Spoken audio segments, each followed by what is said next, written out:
Krásny deň. Dnes sa napríklad dozviete, čo povedal Milan Lasica o známom zosnulom hudobníkovi. Tak poďme na to. Herečku Mirku Partlovú sme prichytili v objatí s mužom. A nebol to jej priateľ Peter Cmorík. Občas sa stáva, že sa vystúpenia či koncerty rušia z rôznych dôvodov. Aj v slovenskom showbiznise sa už stalo, že koncert sa nekonal, lebo skupina to večer pred ním prehnala.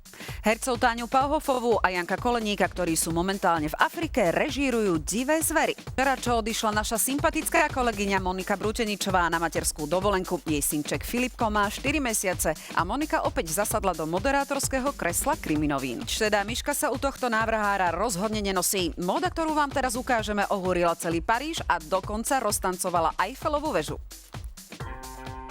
Keď sa povie Jaro Filip, väčšine ľudí sa v spoločnosti s ním vybaví dvojica Lasica Satinský. A nie sa čomu diviť, títo traja páni spoločne spôsobili prevrat v slovenskej hudobnej tvorbe. Sa opäť chystá na turné s kapelou Indigo, už zajtra zahrajú staré, ale aj nové hity. Je to už 30 rokov, čo nás tento kučeravý sympaťák rozveseluje jeho romantickými piesňami.